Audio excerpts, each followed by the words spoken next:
Hello, everyone. Welcome to Progress Junior Golf with Live Sport Now and the England Golf Young Ambassadors. My name's Steve Jackson, and this is Ian Waterhouse.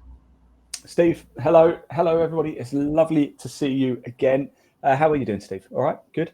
Yes, we were chatting off there, weren't we? It's the first time we've got our shorts out, our legs out for the first time this year, and I'm actually wearing a t-shirt without a top on for the first time for a long time. Seems like months, doesn't it? Fortunately, nobody can see the bottom half of us, so they don't have to worry about that. They don't have to put up with that. You'll be pleased to know. So yes, it is. The weather is absolutely glorious. We've been off air for a couple of weeks or so, but we are back for a subject that actually I'm quite looking forward to talking about, Steve. Yes, so this podcast is about junior golf. It's about the next generation of golfers, about getting more boys and girls playing the game of golf. Show number 57, this is. Now, we have covered in the past the mental side of golf in previous podcasts, and in particular, the mental health in junior golf. Today, we're going to look at something slightly different, but not a lot different, because we're going to be looking at psychology in junior golf. And I'll give you some quotes here, Ian, all right? Yeah. You have to guess some of the players who've said this. Of all the hazards, fear is the worst. Who do you think said that? I'll give you a clue. Player. A long time ago. Arnold Palmer. No, even Hogan. Further back than that. Hogan, was he before then? Close. Sam Snead said that. A bad attitude is worse than a bad swing. Someone who unfortunately has passed away. I don't know. Tell me. Payne Stewart said that. Oh, I should have got that one. A strong mind is one of the key components that separates the great from the good. And this is the great of the game. Someone who's won all 4 majors. Who's this? Woods. No. Player. Nicholas. Good man. Gary Player, yep. Be decisive. A wrong decision is generally less disastrous than indecision. Who do you think said that? And it's someone who has suffered from the putting yips on more than one occasion. McElroy. Recent, give me a clue. Are they recent? Give me a clue. 2 times US Masters winner. Comment below. It's not like 2 times Masters. Couples. Has he won it twice? 3 couples. Watson. Barbara Watson. No. I don't know then. Bernard Langer. Right, I'll give you 2 more then, right? Under pressure, you can win with your mind. Who'd said that? Nicholas. Sounds very Jack Nicklaus sort of quote, doesn't it? Yeah, Tiger Woods. So very close. He was my second guess. He was my second. If anybody knows, by the way, comment just to give ourselves a little bit of the opposite sex as well. I push myself to the best I can be. I don't worry about what other people are doing. I don't think about things I can't control. Who said that? Charlie Hull. No, Annika Sorenstam, the best ladies golfer of all time. They're coming. So the point is, all things they're talking about mind, and that's at the top level of the game. They're talking about how much they need to control their mind to be successful at the top level. And we're going to be looking at that with mental golf performance coach Robert McCarthy today, who specialises in this subject, and in particular, he specialises with coaching junior golf as well. When you use the word psychology, you think, well, that's probably not for junior golf. Well, we're going to explain exactly the reasons why it's very important, not just for junior golf, for sport and for general health as well. Did you know something, Steve? I didn't tell you this beforehand, but when I was just yay high, I studied sports psychology at Harrogate College. So this has always been a subject that's quite important to me. So I'm looking forward to it. Can I tell everybody though, first of all, how to get in touch with us? A few people starting to tune in. So good evening, everybody. Hello, welcome. As ever, the Progress Junior Golf podcast is interactive. So we want to hear from you guys this evening. Get in touch with us. Talk to us. We can't see you, but we can hear you. We can see your comments. Do get in touch. Wherever you're watching us, Facebook, YouTube, Twitter, Twitch, LinkedIn, there you can comment below. We can see the comments. Best place to do it is at Live Sport Now, though, on YouTube. There's a link in the body of this broadcast. Give it a click. It'll take you straight through to our page where you can watch this video and comment in the live chat, or just scan that QR code up there as well. Now, at any point, if you do want to find out more about Progress Junior Golf, you can. There's also a link to Steve's website in the text of this broadcast, wherever you're watching it. Give it a click. Maybe wait until after the broadcast, but I implore you to spend a bit of time checking it out. Steve, over to you. Right, first things first, and let's do the junior golf news. It's 3 weeks since the last time we covered the junior golf news. So as you can appreciate, a lot has happened over the last few weeks or so. Mentioned earlier about the professional golfers and how psychology is important. We'll start off with a couple of stories from professional golf, though, but they do involve juniors or certainly young golfers as well. Firstly, Chris Kim, 16 years of age. Got a photo of him because he became the youngest golfer to make the PGA Tour cut in 11 years. The teenager was playing the CJ Cup, the Byron Nelson in Texas. He birdied the last hole on the second day to make the cut with a shot to spare, and he eventually finished 65th in that event. So really well done to Chris there. He got a sponsored invite to play in the competition, but more than justified it with his performances over the 4 days. So really well done to him. Yeah. What a player, absolutely. Another player mentioned in the news in the last podcast, mentioned on many occasions in this podcast. The Chevron Championship took place on the LPGA and Lottie Woad was involved. It's the first major of the year. It takes place once again over in Texas. And Lottie, well, she didn't just make the cut. She finished as the joint highest English player in the competition. Shot 71, 69, 73 and 74. Finished alongside Charlie Hull and Georgia Hall in 23rd position. So really well done to her. That was her major debut. Of course, we mentioned her in the last podcast because she won the Augusta National, the women's competition at Augusta. So she's having a cracking start to the season. So never in doubt, Steve. Got to be honest, never in doubt. No, I think we're going to see some very big things from it, and wouldn't be surprised if she's playing in the next Solheim Cup. So let's hope that is the case. Right, staying over in America then, the Terracotta Invitational, which actually is an adult competition, but it was won by a junior. Luke Colton won by 1 shot from another junior. So juniors doing real well out in America. Tyler Watts finished second. Past champions of this then, and they've not been going. This competition's not been going for too long. I think it's been going for about 20 odd years. Past champions include Justin Thomas and Matt Kuchar. So a couple of major champions have won that competition in the past. So not bad to get your name on that trophy. Staying overseas then, a couple of competitions took place in Italy. The Italian Women's International Amateur Championship, that was won by teenager Camille Min Gaultier from France. And the men's competition, we got a photo of the winner here, Magnus Becker Fredriksson from Denmark. Second place at Rovere, and he shot 70, 68, 68, and 72 to win the Italian men's international championship. So well done to him. And what a massive trophy that is as well. Huge, it's like the FA Cup now, absolutely. isn't it? Yeah, they get those in Formula One, don't they, sometimes, where they have the huge trophies that they have to pick up after they've just sweated so much. If you are a Formula One fan, by the way, stay tuned. Stay tuned. Yes, I did slip that in there for a reason, because it will get mentioned a little bit later. Right, staying in golf, though. Ellie Monk, another photo coming up here. The Helen Holmes Scottish Women's Amateur Championship was won by Ellie Monk. She shot 75, 72. That was on the Portland course up at Royal Troon. So she was 2 shots off the lead going into the final round. One of the par round was 71. Round the Troon's main course, which will be hosting the 152nd Open Championship in July this year. And she won by 2 shots from England's Nellie Ong and Ireland's Katie Lanigan. And how did she celebrate, Ian? Having an orange juice. She celebrated by having to do an economics exam the following day, so she had to go home and do some revision for her exam the following day.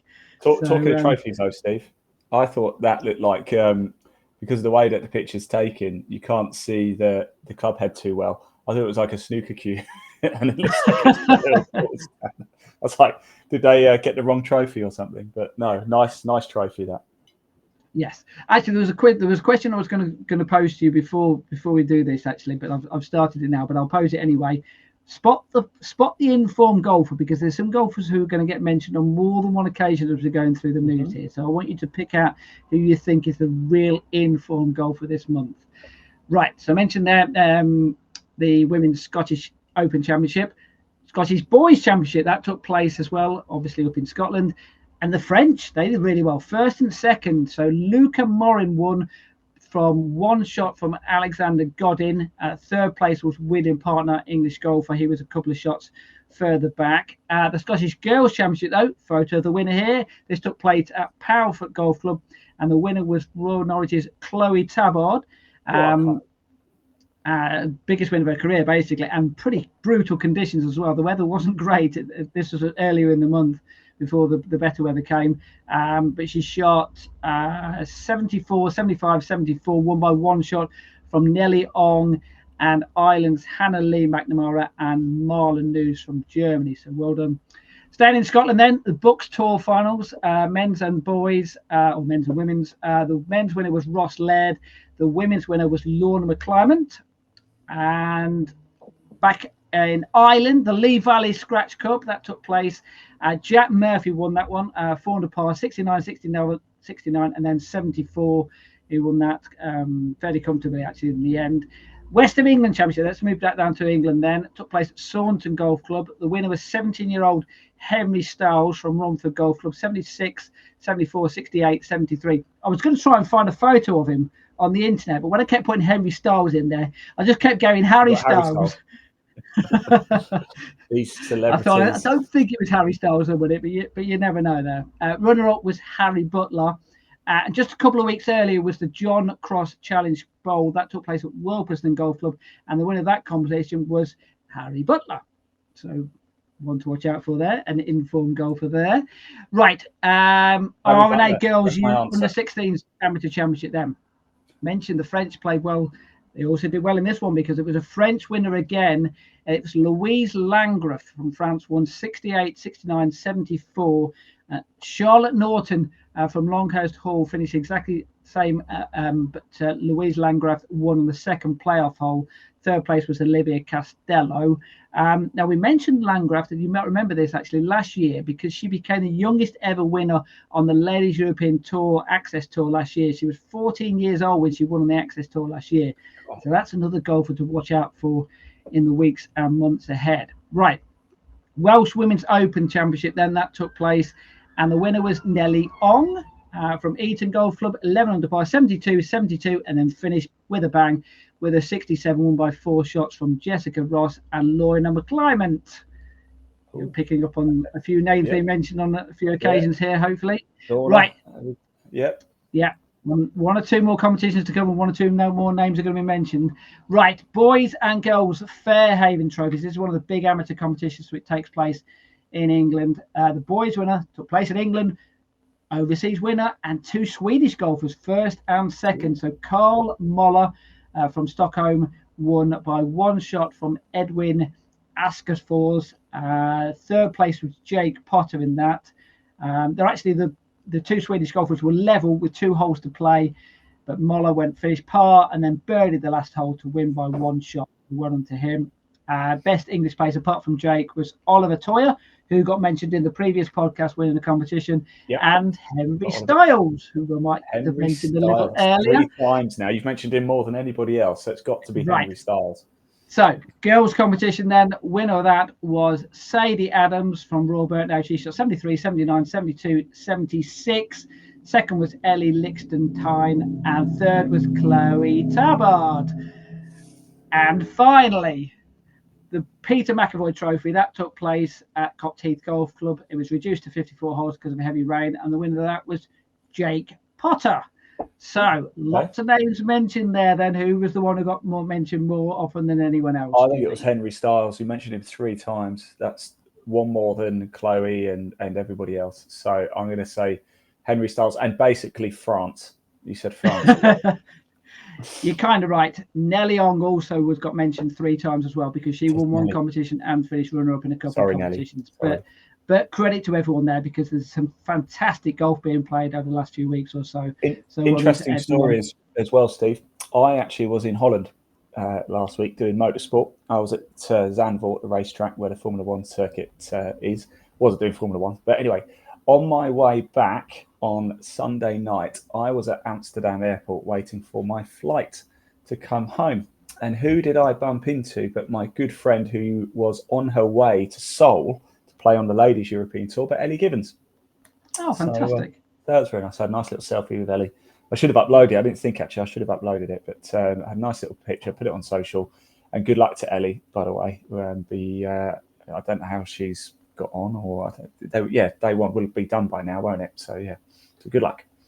I know Charlie Hill's playing in that as well because I think it's one of the big one of the big events on the Yes. Ladies European Tour this year. So that's great. Right, that wraps up the news. Then we are going to be covering golf psychology, and we're going to be talking to mental golf performance coach Robert McCarthy. You're going to stay with us, Ian, because we're going to have a chat about some of the things that we hear from Robert, and we're also going to have a little bit of dabble into Formula One as well. But we've got a lot to cover.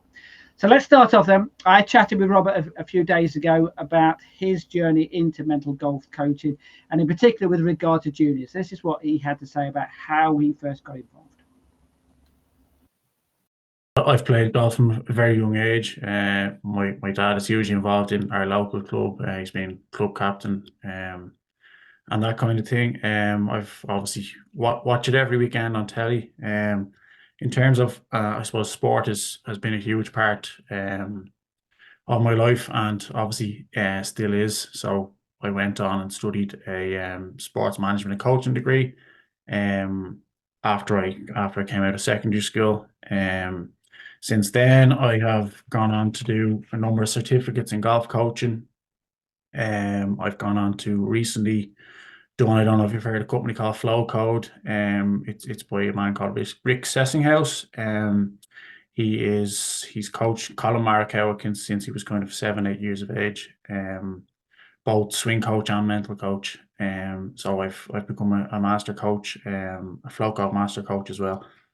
I have recently, just in the last couple of weeks, just finished a master's in psychology in the University of Wolverhampton.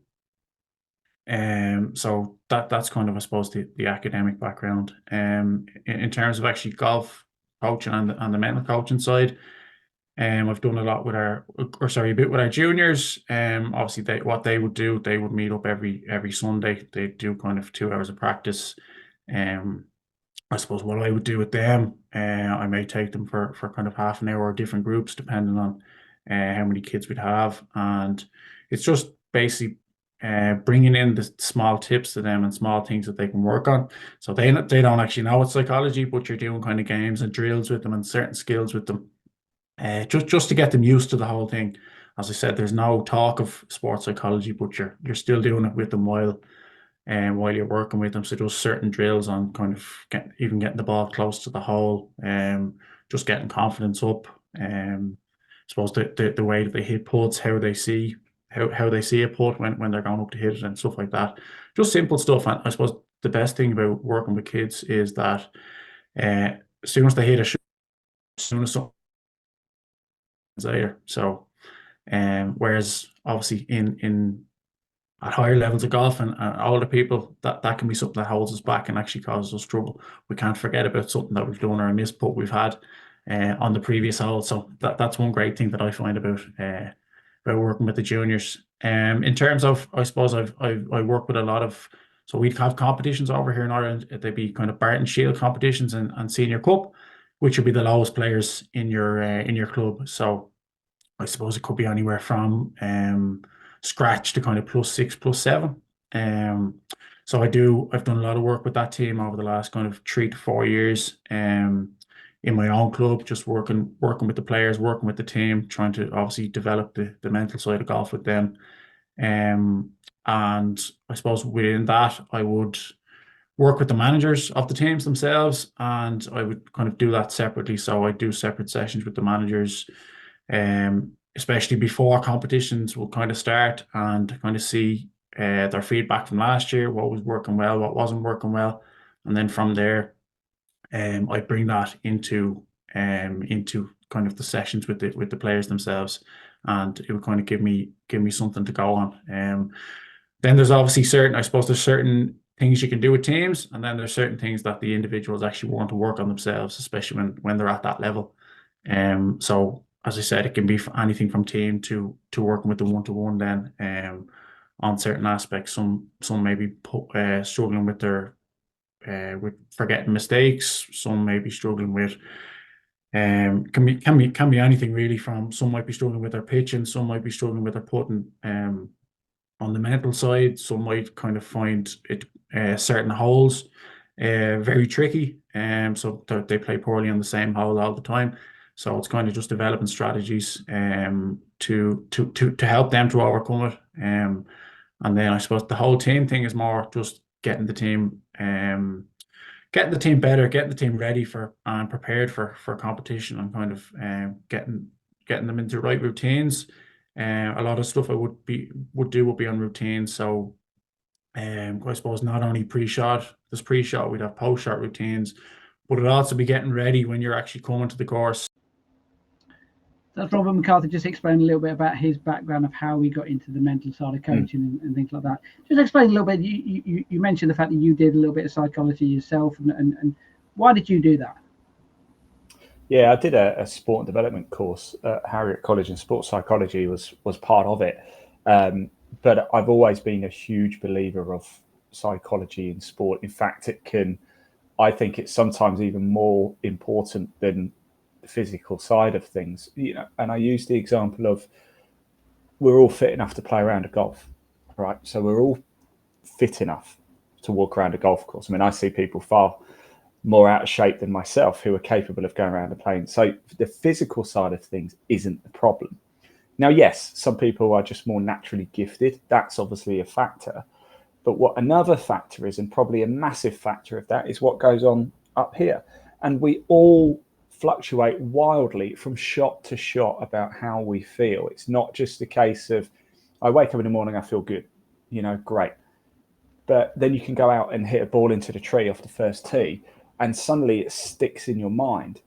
And then next time you get to the next tee, for example, you got the driver out, the same club that you just whacked into the trees, and you see a tree on your left, and it's a bit closer than you feel like it was, and suddenly that plays on your mind massively. And I found that side of sport really, really interesting, because elite athletes are all really talented. Like, every single one is talented.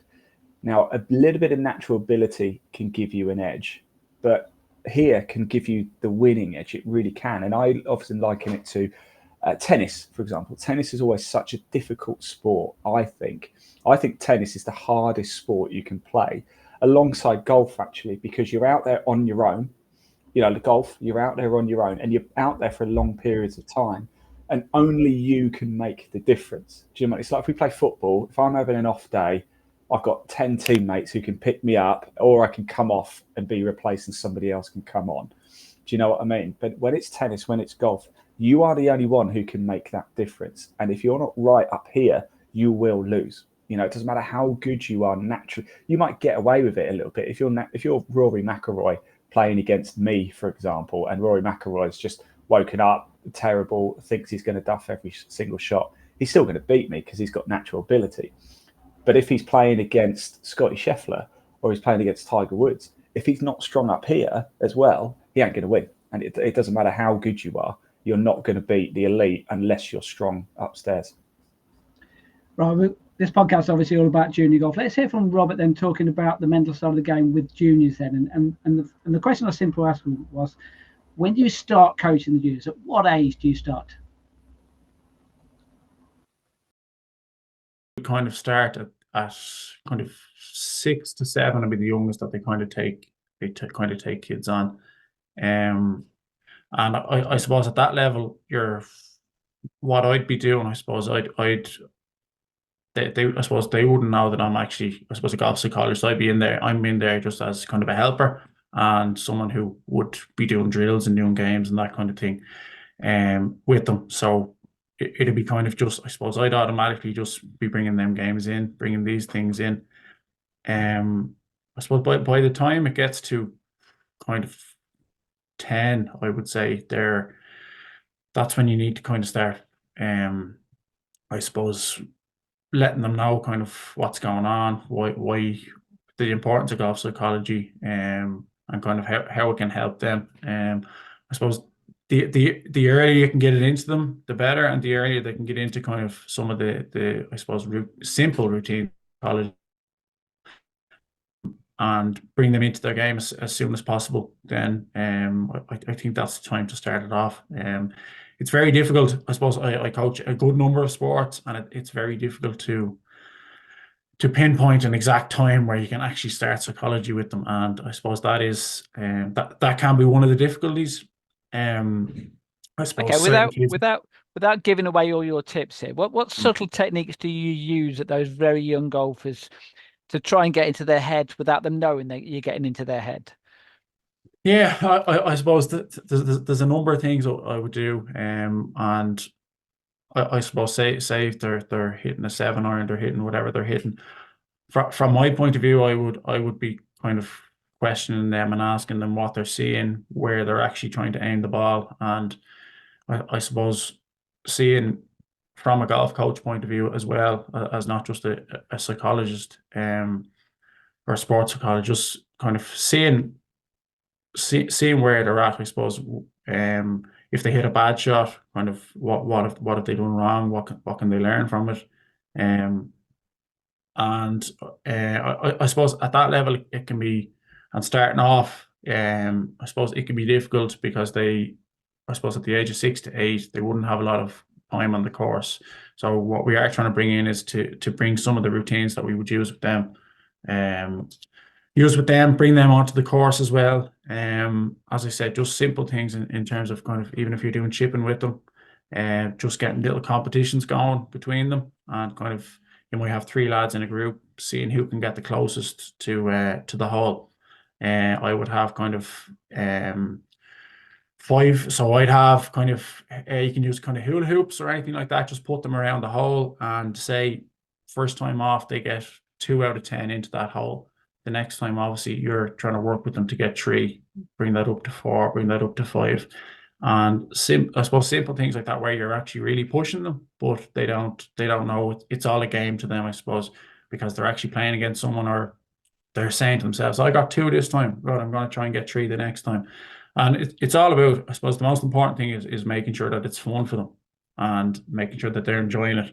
So I suppose with the kids, that's where it's easier, because they don't know that we're actually bringing in these simple techniques and tips, but they're still having fun and enjoyment at the same time. I suppose that's the thing, isn't it, Ian?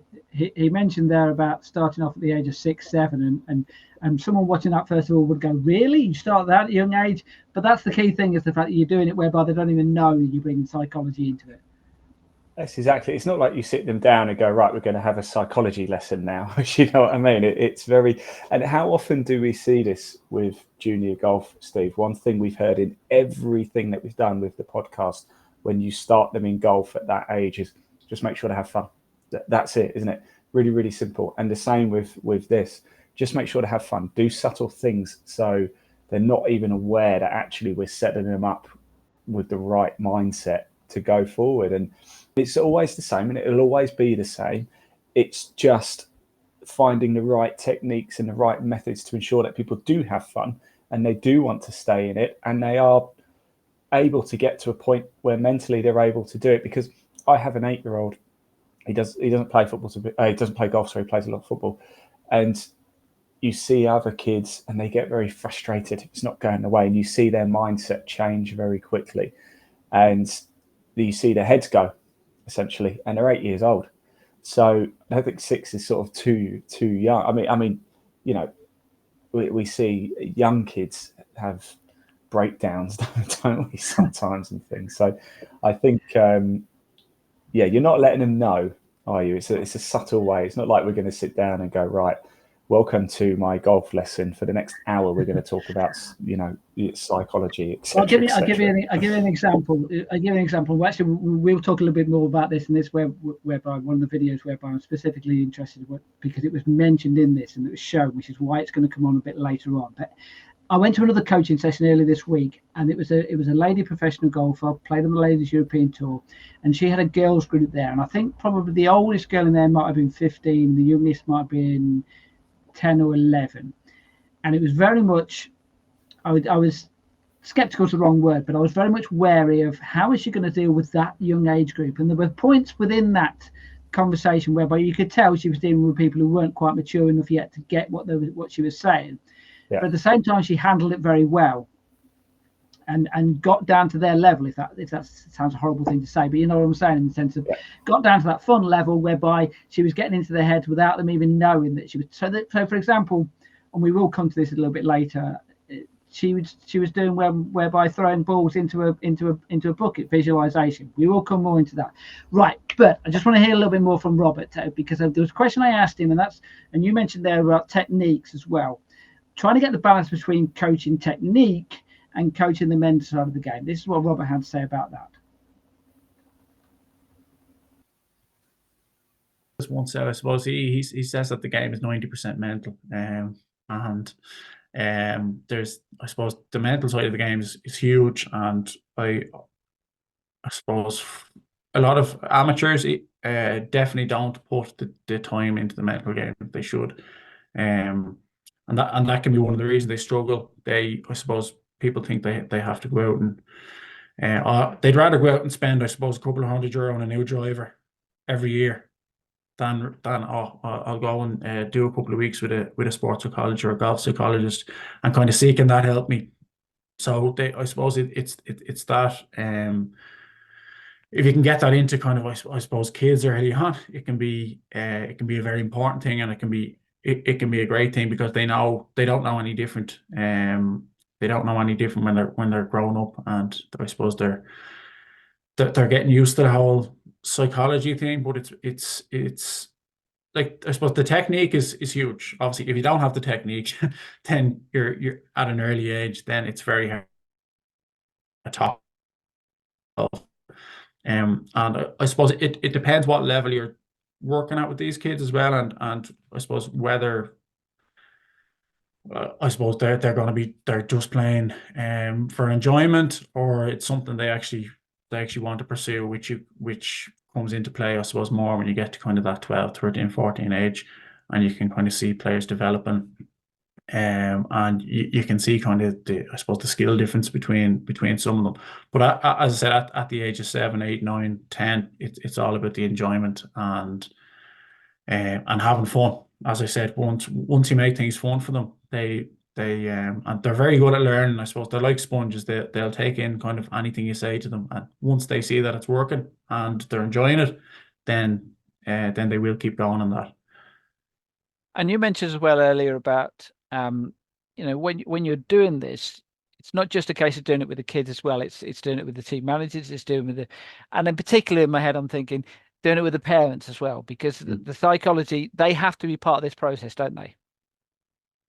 Yeah. Going forward, as I said, I suppose obviously you have the kids, but the parents are kind of the focal point of this. They have to, I suppose, believe what you're trying to bring in, what you're working on, whether that be technique, whether that be, as I said, swing, whether that be kind of working on their head in terms of psychology. And I suppose explaining to the parents about the kind of the process you're going through with them, especially as they get older. So if you get to 12, 13 and they're going into kind of, say, example, Golf Ireland, or going into golf academies, Golf England, I suppose that's when it becomes that's when it becomes even more important for the parents to know kind of what you're doing, what your process is, what the roles are, and what the coach is kind of trying to do. I suppose psychology is such a big thing in golf that whereas some other sports you might just have, say, you just have your technique, or you just have, but golf plays such an important role psychology plays such an important role in golf itself, that it kind of has to be brought in an early age. And I suppose getting that buy-in from the parents and getting the support, and in them knowing exactly what you're trying to do and the kind of techniques that you use, then it can be very important. So, like, I suppose even getting the parents into a room before the start of the season or whatever it may be, and kind of explaining to them, right, this is what we do. We have a golf psychology coach, we have a golf swing coach, we've talked to the kids about a bit of nutrition or whatever it may be, or hydration, and just giving the parents kind of a heads up and letting them know, right, this is the way we do it. And I suppose the most important thing in what you're doing, and I suppose what a lot of clubs are doing, is trying to keep as many young people playing as we can. And I suppose that's not going to happen if you don't have the parent support.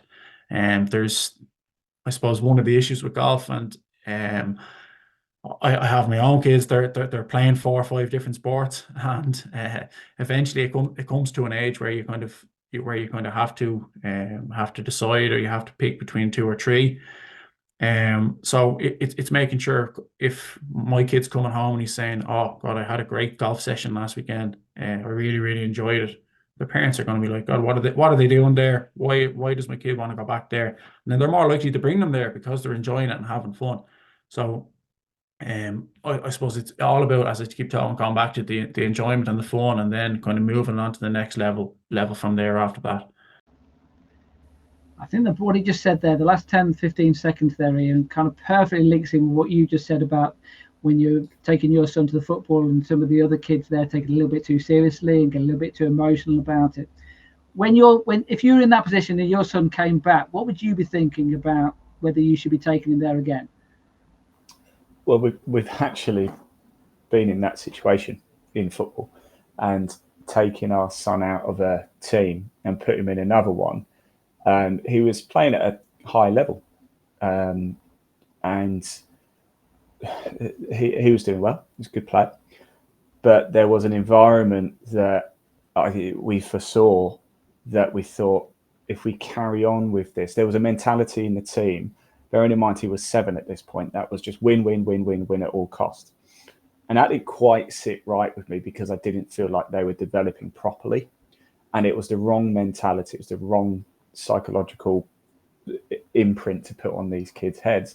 So actually, we dropped him down to another team, still in the same club, but we dropped him down to a team which was actually a few divisions below for a season. He had a great time in this team. They got promoted. He then got himself back to another team within, that's higher up. And since then, he's just been promoted back to this top team again. But it was the coach, original coach, is no longer there anymore. And a new coach has come over, taken it, and he's can change everything. And they've just won a cup, by the way. So that would have never happened 12 months ago with the other coach. And that was a mindset thing, because the players are still the same players. They're lovely kids. They're all great kids. It wasn't the kids that were the problem. It was what was being ingrained on them by the coach. And you could see it in the kids. And they're impressionable at 6, 7, 8 years old, aren't they? They have a big influence. And if an adult is saying, you've got to win, you've got to win, you've got to win, you've got to win, it was forgetting about development and all about winning. And so we had to take ourselves out of that situation in order to help our son grow. And now he's back in that top team again and doing really, really well. But we avoided a year where it would have been, I think, psychologically damaging, to be honest. And do you think, well, obviously this is a golf podcast, we're talking about a football environment there, but do you think if they'd have taken that example there where Robert says, whereby bring the parents involved and had that conversation with you, a two-way conversation whereby you could obviously go to them, I don't think this is going to help children by taking this attitude. Do you think then that would have avoided those types of scenarios happening whereby you had to feel as if you took your son out? Yeah, 100%. And I use that because that's a true story in our life, but every sport is the same. Be it golf, if you've got somebody who sits at the top in a position of responsibility and they haven't got the right mindset, when you are a junior, you're going to be influenced by that. If I'm an adult, I can make my own decisions. I'm mentally strong enough to be able to say, well, actually, no, I want to come in, and I've had this as well as an adult in football. I want to play football, but I want to enjoy playing football. I'll be brutally honest. I play football, but I don't play for the top team, and I don't want to play for the top team because I don't want to take it that seriously, if you know what I mean. I want to play football. I want to play competitive football, but I don't want it to take over my life. And I don't want it to be a case, if we lose a game, everybody's miserable and upset. I want it to be, if we lose a game, we still go down the pub and have a pint and just, it doesn't matter, we'll play again next week, Now, we are talking about psychology. This is the point I raised with Robert. When you use the word psychology, it can sound a serious subject. And how does that fit into junior golf? This is what he had to say about that. Psychology, we automatically just think, and I'm going to use this phrase in terms that there's something wrong with us when we hear the word psychology. And I suppose one of the things I'm trying to do is kind of change that mindset, and get people to believe, right, okay, I'm working with a psychologist, but it's not because there's something wrong with me. It's because I actually want to improve my game or improve my sport or whatever it may be, improve my mental health, improve my fitness, improve my well-being. All them different aspects can be worked on by a sports psychologist, golf psychologist, whatever it may be. But I suppose it's only kind of, it's there to help people, and I suppose it's in golf especially, the psychologist is just as important, if not more important, than the actual swing coach. Because if the head isn't right, it's a very difficult sport to play. I suppose something I would always use is kind of, I suppose you're out there for kind of, you can be out there from anywhere to 4 to 5.5 hours, and there's no way anyone in the world can focus or concentrate for that long.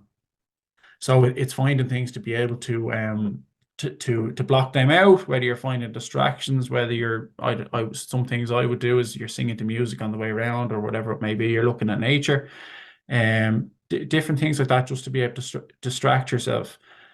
One of the big things I would find about, I suppose, golf is that I suppose it's kind of proactive, and it's not kind of a lot of other sports, say Gaelic football that I would coach, or soccer, whatever it may be, basketball.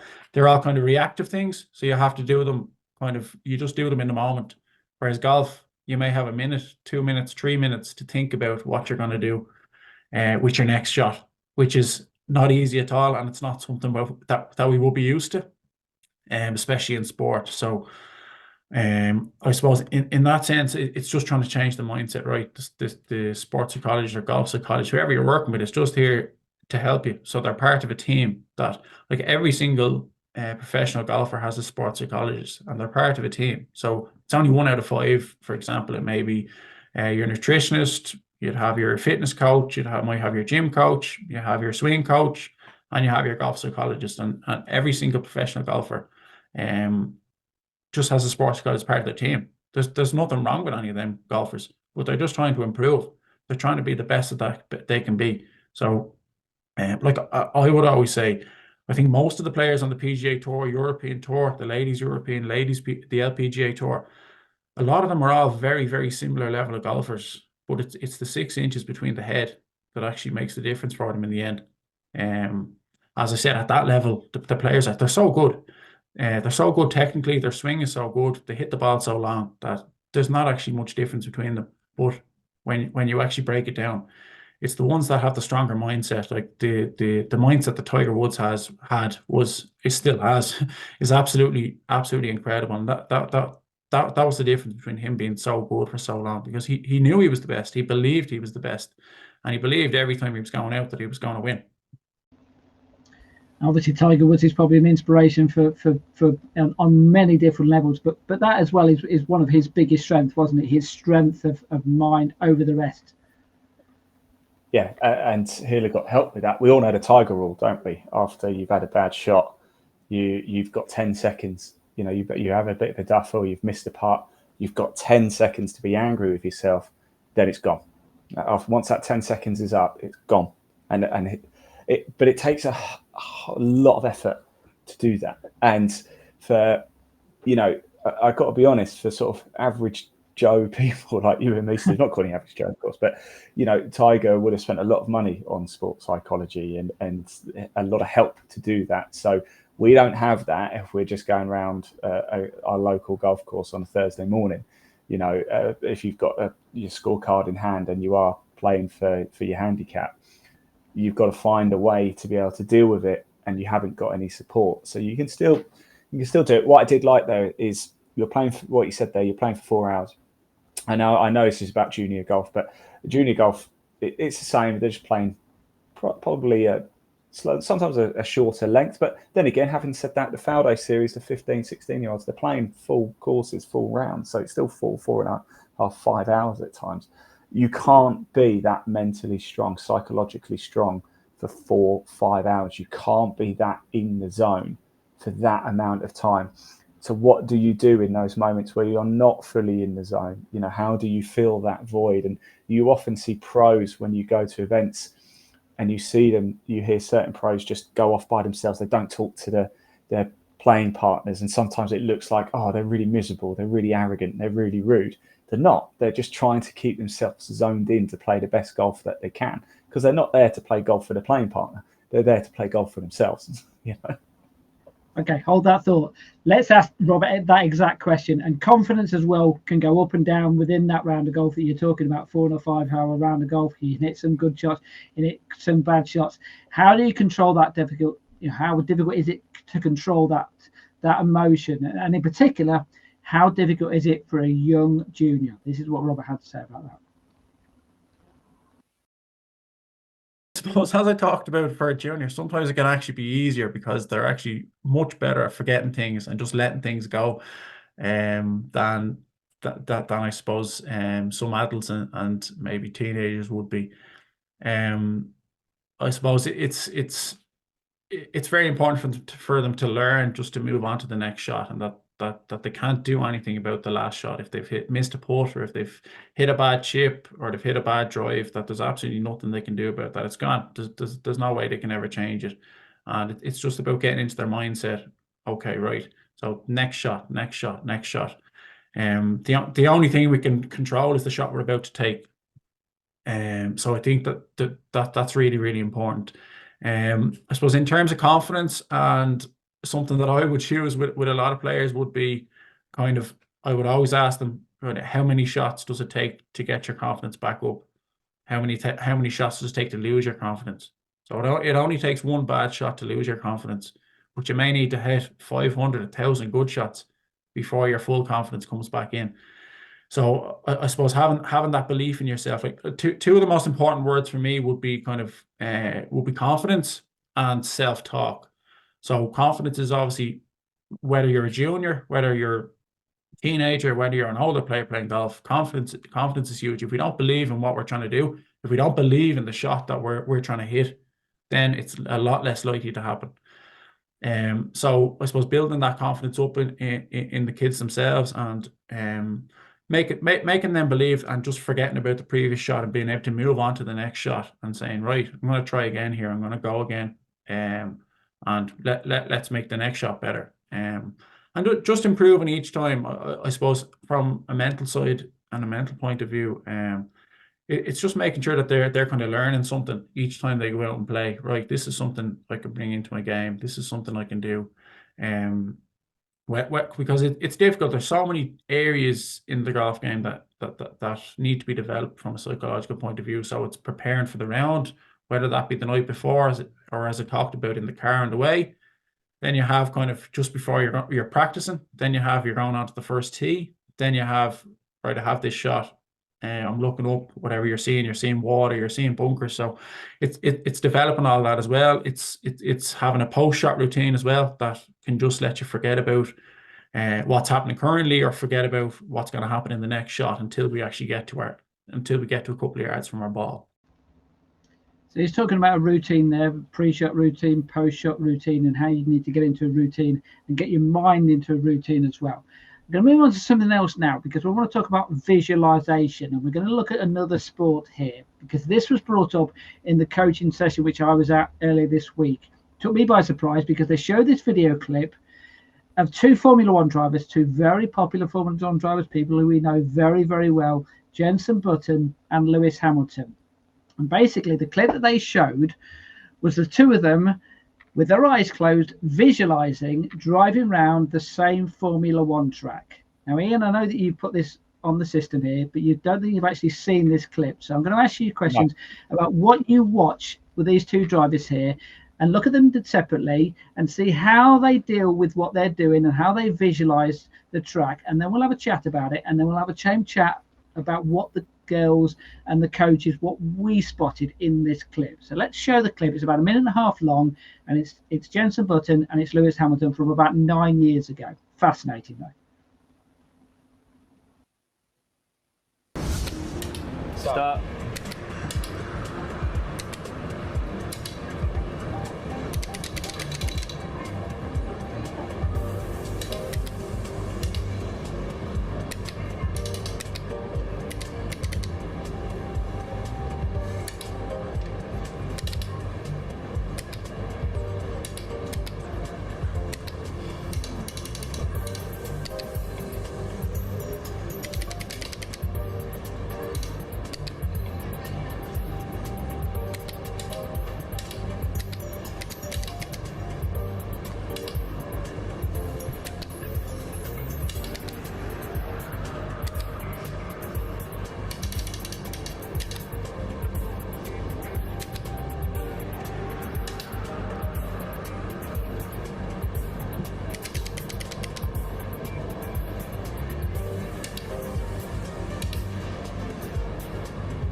Okay.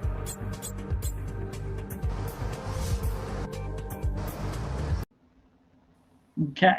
So that was Jenson Button and Lewis Hamilton then, visualizing driving around a Formula One track. What did you spot in that, Ian? I thought Lewis looked more steady. He didn't move, did he, really? Do you know what I mean? Like, there was a lot of body movement with Jenson, a lot of body movement. And Lewis was obviously a lot closer to the time as well.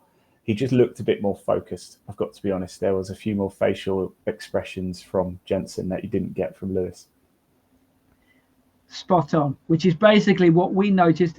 The girls noticed it as well, that particularly Jenson Button, a bit smile on his face, as almost as if he was joking about, as if, you know, this was just a bit of a laugh, him doing it with his eyes closed, whereas Lewis Hamilton was more focused.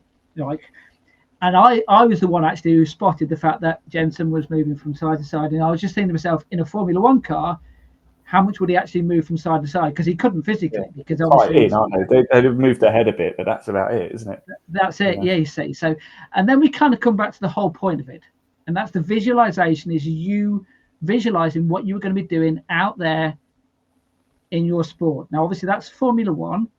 Let's look at it from a golf perspective. If you're visualizing hitting a shot, let's say you're hitting a chip shot, why on earth would you be taking the full backswing as your practice swing or your visualization if you're not going to do that when you actually get around to doing it? And that was what was the interesting thing about the visualization, and that all becomes part of the mind of the games. And that's the reason why it's brought up in that golf section, in the sense of when you are practicing and trying to visualize and trying to do things, do it as if it's for real kind of thing. And I raised the question in the girls group, do any of you do that when you are visualizing your shots? Do you visualize the ball going up in the air, where it's going to land and things like that?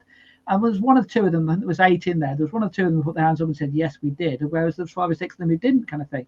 And these are the kind of things which become part of the mind games. We are going to ask the question a little bit later on, talking about different sports. But in your experience in Formula One, is that the norm of what you saw there, or was that a bit of a bit more of a jokey thing for the Formula One drivers? I think it's difficult to say, isn't it? They're at different stages of their career as well, by the way, Lewis Hamilton, Jenson Button, when that's taken.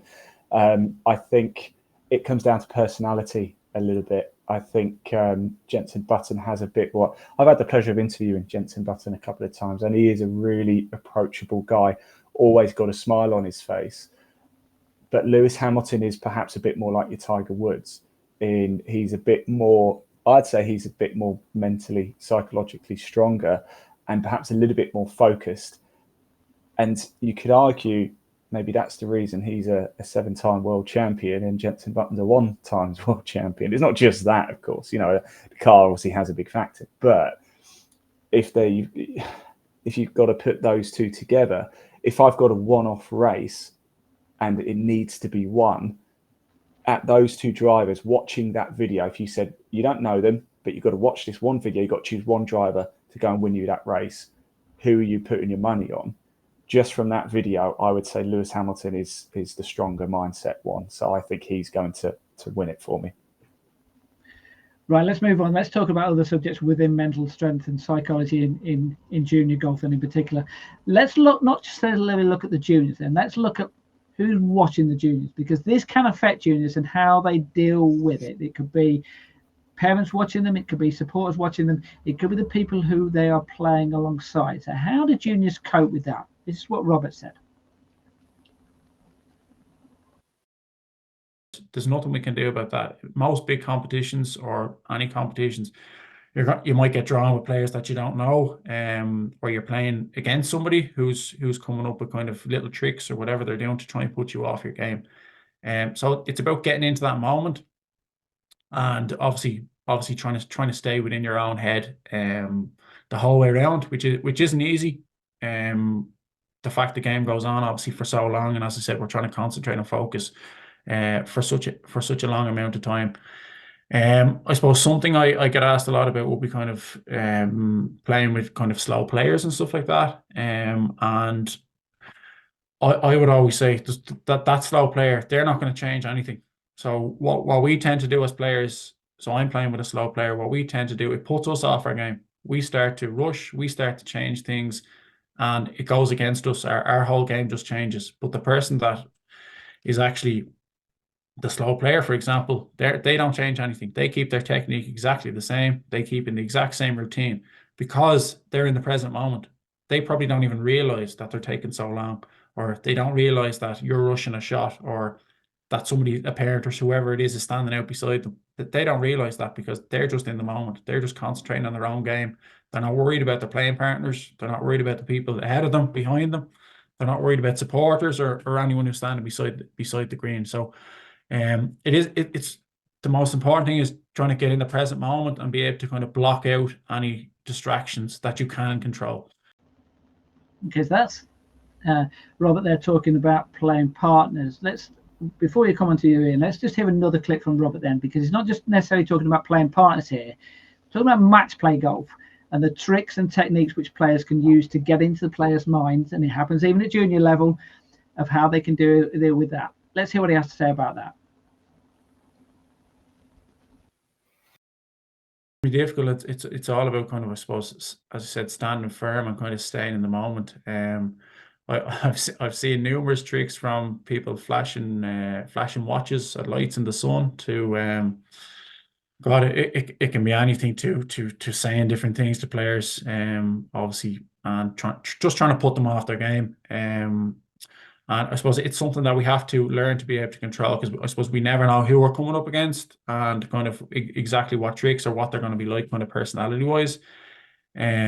So it's really important to just be able to focus on our own game, not be worrying about what they say. I suppose they say something to you, you take it on board, and you just completely forget about it. And I suppose you just need to try and not let them get into your head, because the issue is, if they are, I suppose, mentally stronger than you, then there's a good chance that they're going to come out on top.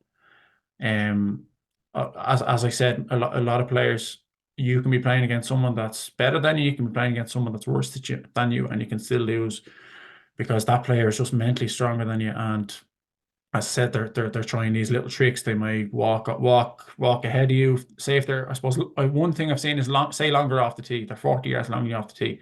They're walking up. They're standing beside their ball and kind of there in your eye line when you're taking your shot or whatever it may be. So it's simple things like that sound simple, but they can have a huge effect on a player's game, blocking out anything that's said or any tricks they're trying to do, and just kind of concentrating on your own game.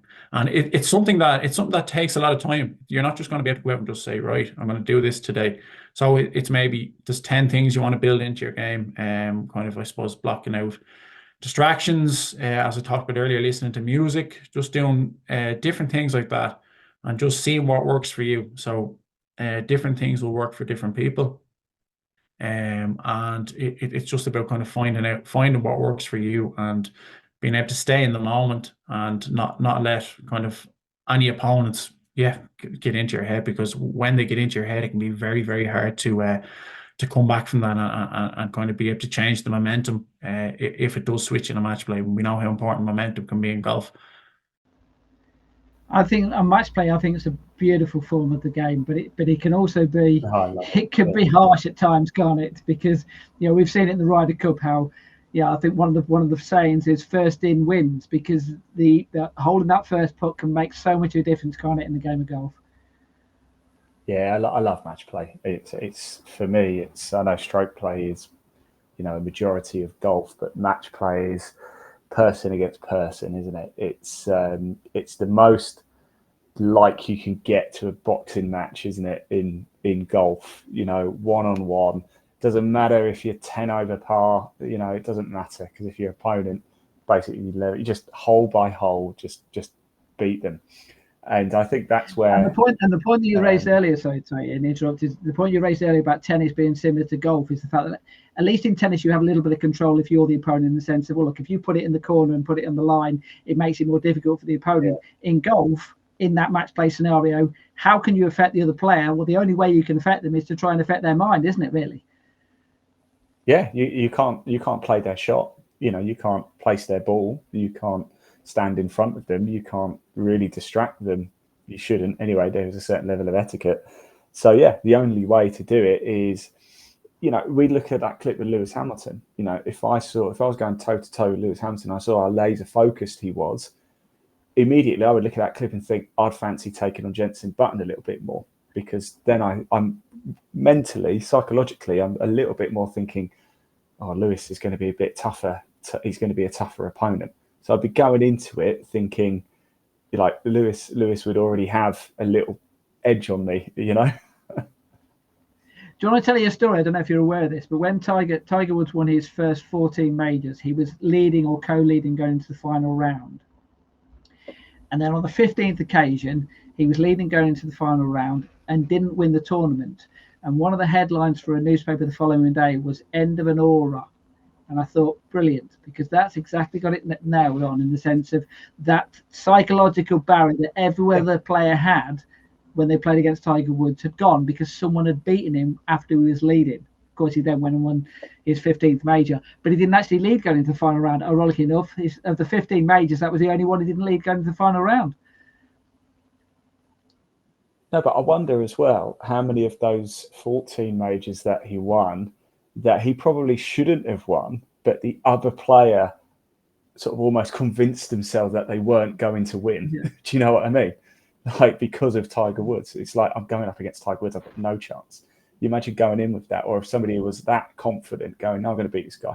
I wonder how many, if mindsets had just been changed. I mean, he still would have won a bucket load, but I wonder if maybe one or two wouldn't have been won if the mindset on the opposition player had been a little bit different.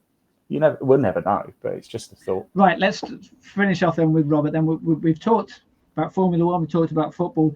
What can junior golf learn from other sports? Because Robert does do coaching with other sports as well, the mental side of it with other sports as well. This is what he had to say about that. Golf is unique, but we can learn loads of things from different sports, especially, I suppose, in the match play environment you're talking about there, because obviously with other sports, especially the likes of football and soccer and basketball, you're playing against a different team, and I suppose that teamwork, that team ethic. If you're playing, say, doubles in a match play, if you're playing a match for your club, inter-club match, for example, and you've got 5 single matches, wherever it may be, I suppose just working as a team, and sometimes that's where you learn kind of that resilience, to be able to kind of fight back, and I suppose it's just about learning from kind of all the different sports. Like, I suppose one sport I do work with a lot of young people is kind of gymnastics, and they do a lot of training, a lot of coaching, even at a very, very young level. And I suppose it's about bringing kind of, I suppose, different aspects, and kind of one thing is resilience, I suppose. Resilience and confidence and the way you talk to yourself are very important. As I talked about earlier, it's kind of, I suppose, some sports are reactive, some are kind of proactive. So it's bringing kind of as much thing into them sports as possible. Golf is a much more difficult sport than most others. I've actually worked with a few kind of ex-professional footballers, and they would have been on my team in kind of match plays and stuff like that, and they said the pressure going out there in golf is just enormous. They said they never felt that in a football match or in a soccer match, because they always had teammates there. They always had someone to back them up. If they made a mistake, there was someone behind them to help them out. If they weren't playing well, there was 10 other players to go out and kind of do the job for them. Whereas when you go out on the golf course, you're completely on your own. If you start hitting bad shots, the only person that can change that or change your mindset is yourself. So on the teamwork thing, then it is huge, but I suppose it can be bringing the preparation thing from other sports in as well. So how you prepare for games, how you get ready for things like that, especially in match play, because it might be something that we don't play that often. So it's about kind of that development and bringing things in. And as I said, different sports are great for kids, and they learn so much from them. But I just think golf is at another level in comparison to psychology and sports psychology. And as I said, if you don't have the mental side in golf, it's a very, very difficult sport, because the rounds can be so long and we have so much thinking time kind of before and after our shots. So this podcast is about junior golf. We've covered lots of different subjects within junior golf, but I'll just tell you a story, Ian, about, I won't name any names of counties, but I do get involved. I am a county organizer for a particular county, and I'm aware of another county who didn't want a psychologist to work with their junior golfers. And I found that astonishing, the fact that they didn't want someone like Robert there involved with their junior golfers. I get it in the sense of, if you've got the wrong person and they're going in there with an adult attitude and trying to teach the wrong things and the wrong way of going about it, I get that, but I just don't understand why you wouldn't want to use this type of thing to help your junior golfers. Just makes sense to me. Yeah, it does to me too. As I said at the top of this show, I think sports psychology is arguably the most important thing, or shall I say the quickest way to get some improvement. You know, if you're a good golfer, let's say, if you're me, for example, so I'm about a 20 handicapper, okay, if I wanted to drop shots quickly and if I wanted to get down to 14, I should be able to do that relatively easily. Do you know what I mean? If I just upped the amount of time I play and had a few lessons and I was a bit more consistent, I could drop those shots. But to get from 14 to 10 or to get 14 to single figures, I can do it by getting it right here. Because if I can play off 14, I can play off 10. The problem is consistency. I can't do it enough times. And one of the issues I can't do it enough times is because I don't have it strong enough up here. And it might not necessarily just be ability at that point. It might be more psychological. I'll tell you, just finally, I'll tell you one story about, I played in a media competition once. I played in a few, but I played in one whereby I was third going into the final round.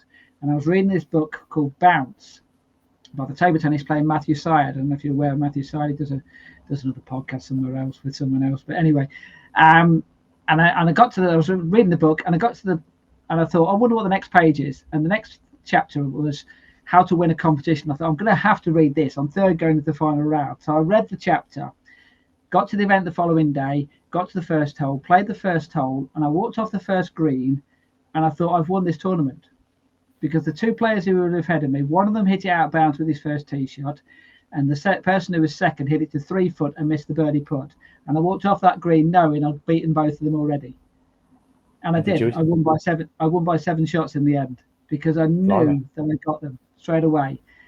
And that's the power of psychology. I wish I could bottle it. I've never done it again since. But in that particular moment in time, I knew that I'd got the better of them, kind of thing.